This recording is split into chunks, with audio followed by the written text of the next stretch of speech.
Assalamualaikum warahmatullahi wabarakatuh. Baiklah, perkenalkan, nama saya Evita Sari dengan NIM 202020203031. Bersama rekan saya Eka Aprilianti dengan NIM 202020203030. Di sini kami akan memaparkan materi mata kuliah akuntansi dengan judul Akuntansi Perseroan dengan dosen pengampu Bapak Ahmad Fadil Mediwinata, SEMM. Untuk materi yang pertama yaitu akuntansi untuk saham yang diperoleh kembali. Saham yang diperoleh kembali atau treasury stock adalah saham milik perusahaan yang telah diterbitkan dan beredar, kemudian dibeli kembali oleh perusahaan. Perusahaan dapat membeli kembali saham miliknya untuk berbagai alasan, diantaranya adalah 1. Diberikan sebagai bonus kepada penjabat dan karyawan perusahaan. 2. Meningkatkan volume perdagangan saham di bursa efek dengan harapan dapat mendongkrak harga pasar saham. 3. Memperoleh tambahan saham yang akan digunakan dalam rangka akuisisi perusahaan lain. Dan yang keempat, mengurangi jumlah lembar saham yang beredar, yang pada akhirnya akan memperbesar laba per lembar saham. Metode yang sering digunakan untuk mencatat pembelian dan penjualan kembali atau treasury stock adalah metode harga pokok. Dengan metode harga pokok, saham yang diperoleh kembali akan didebit sebesar harga yang dibayar untuk mendapatkan saham tersebut. Pembelian treasury stock akan mengurangi modal pemegang saham. Ingat kembali bahwa modal memiliki saldo normal di sebelah kredit, sehingga perolehan kembali saham yang dicatat di sebelah debit dalam jurnal otomatis akan mengurangi jumlah modal pemegang saham. Saham yang diperoleh kembali akan dilaporkan kembali dalam bagian modal pemegang saham setelah penyajian laba ditahan.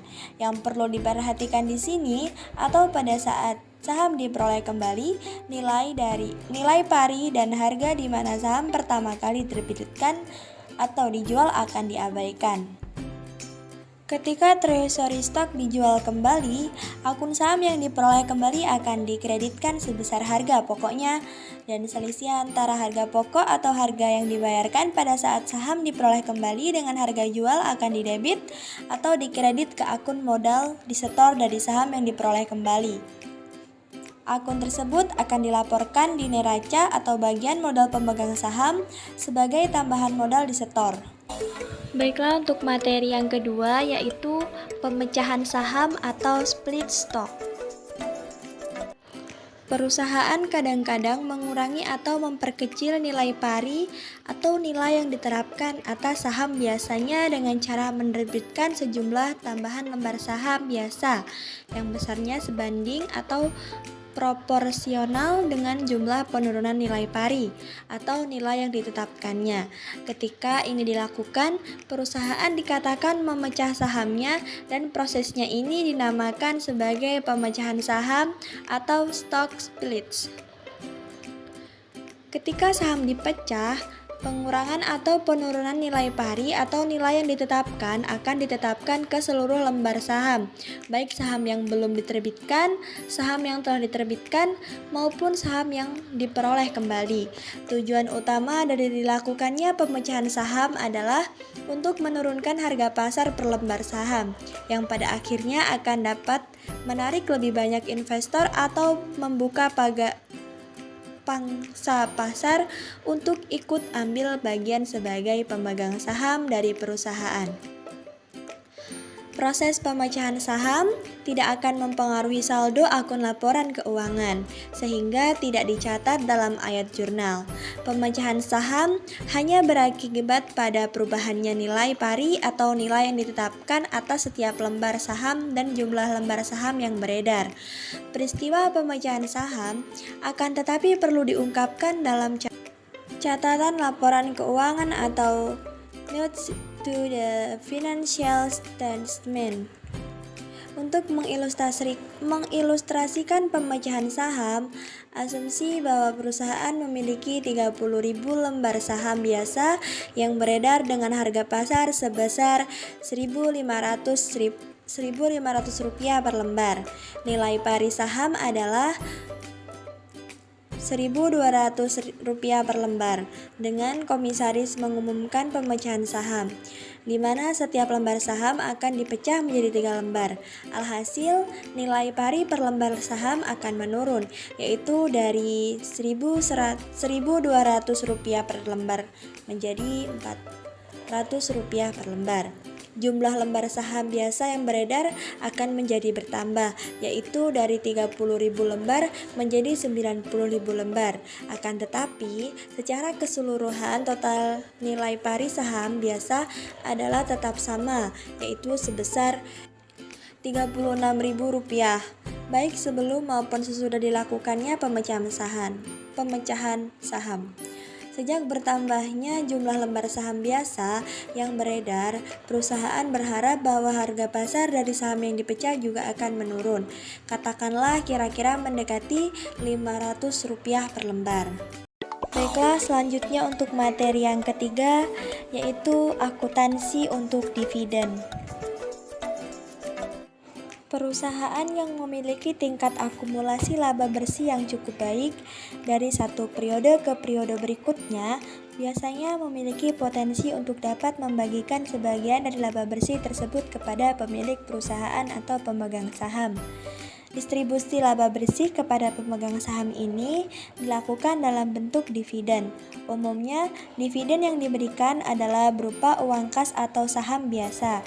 Dividen merupakan salah satu daya tarik yang membuat investor mau menginvestasikan uangnya ke dalam saham perseroan. Ketika Dewan Komisaris mengumumkan dividen tunai, maka berarti sejak saat itu juga Dewan Komisaris menyetujui atau mengesahkan pembagian sebagian keuntungan perusahaan dalam bentuk uang kas kepada para pemegang saham.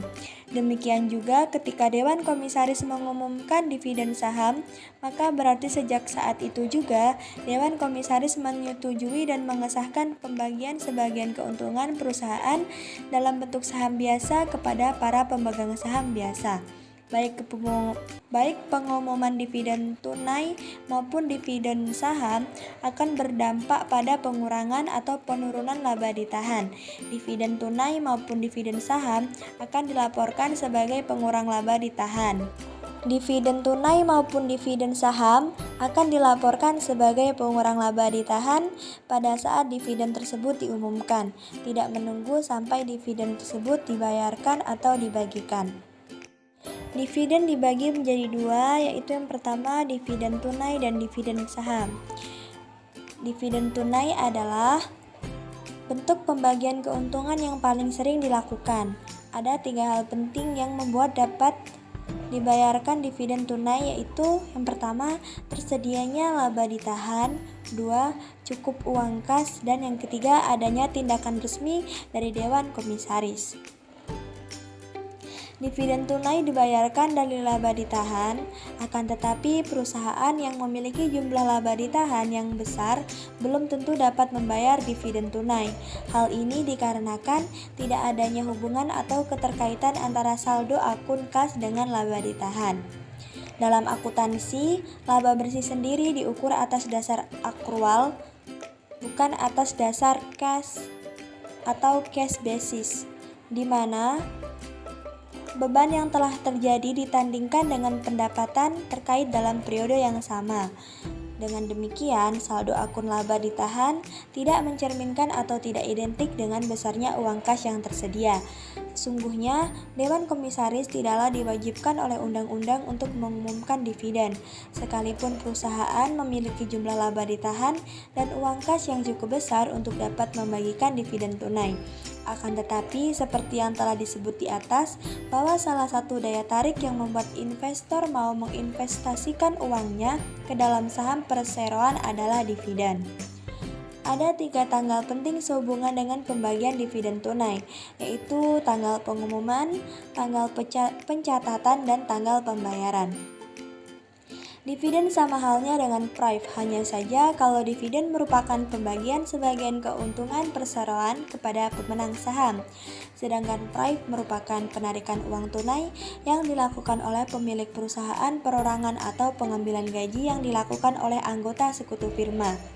Dividen dan prive sama-sama memiliki saldo normal di sebelah debit dan merupakan akun sementara yang saldonya akan ditutup pada setiap akhir periode akuntansi. Ketika perusahaan yang memiliki saham yang diperoleh kembali mengumumkan dividen tunai, maka dividen tidak akan dibayarkan atas saham yang diperoleh kembali tersebut. Untuk yang selanjutnya yaitu dividen saham. Distribusi sebagian keuntungan perusahaan dalam bentuk saham kepada para pemegang saham dinamakan sebagai dividen saham. Seperti yang telah disebutkan di atas, pada umumnya dividen saham dibagikan dalam bentuk saham biasa dan diterbitkan kepada para pemegang saham biasa. Efek dari dividen saham terhadap laporan keuangan investe atau perusahaan yang membagikan dividen adalah mengurangi laba ditahan dan menambah modal disetor. Akan tetapi, tidak seperti dividen tunai.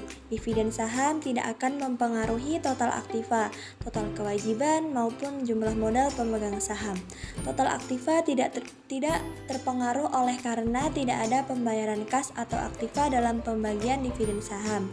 Demikian juga, jumlah modal pemegang saham tidak terpengaruh oleh karena besarnya penurunan laba ditahan sebanding dengan besarnya peningkatan modal disetor.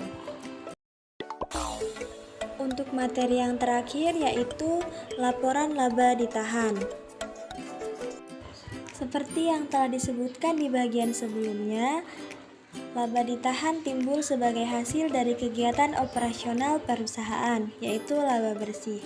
Sebagian dari laba bersih ini akan ditahan atau diinvestasikan kembali ke dalam perusahaan pada setiap akhir periode akuntansi. Laba bersih yang dihasilkan selama periode berjalan akan ditutup ke akun laba ditahan melalui ayat jurnal penutup, di mana akun ikhtisar laba rugi akan didebit dan akun laba ditahan akan dikredit. Pengumuman di atas pembagian keuntungan atau sebagai hasil dari kegiatan operasional perusahaan selama periode berjalan kepada pemegang saham dalam bentuk dividen juga akan ditutup ke akun laba ditahan melalui ayat jurnal penutup, di mana akun laba ditahan akan didebit dan akun dividen akan dikredit. Laba bersih yang dihasilkan selama periode berjalan ini akan menambah jumlah laba ditahan yang ada pada awal periode, sedangkan dividen yang diumumkan untuk periode berjalan akan mengurangi atau memperkecil laba ditahan. Mungkin cukup sekian yang dapat kami sampaikan. Apabila terdapat kekurangan, kami mohon maaf, dan kepada Allah kami mohon maghfirahnya.